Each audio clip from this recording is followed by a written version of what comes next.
Now let's move forward to other events that are going on. You know, we have Bam training and everything. Bam has the unification fight with Cafu and everything.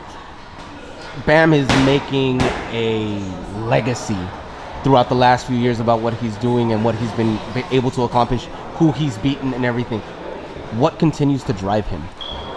Well, look, he doesn't want a long career in the sport. He doesn't want a long career. He wants to retire young, enjoy his family. He's already promised his dad and all of us that he'll retire young. So he doesn't want to be taking his time. He wants the best out there. He wants to fight the best. You know, he doesn't get motivated if it's not a big fight, a unification fight. You know, that's the first thing he wants is unifications. If the unifications are not there, then it has to be something that really pushes him to get to camp and do it. If not, he'd rather not fight. You know, his last fight, it was a mandatory, so he was pretty much forced to do it. But it's not something that he really, you know, he was really excited about. You know, his fight against Guevara, you know, which was a decent opponent. He was ranked.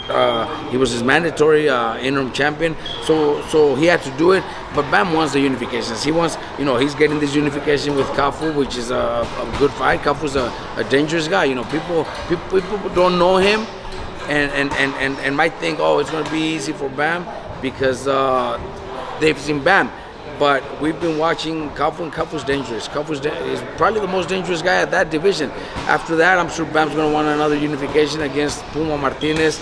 Hopefully, it's a fight that could happen. If not, 118 is our next step. For those who recall the Gallo fight, Gallo versus Bam was a very good fight. Should we expect this fight with Cafu to be on par with that or even better?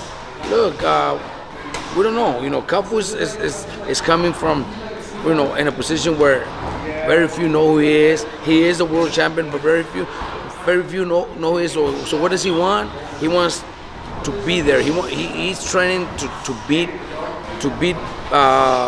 Bam and get that position. So he's, you know, those are the dangerous guys, the ones that have never been out there with big paydays or with big fights, and they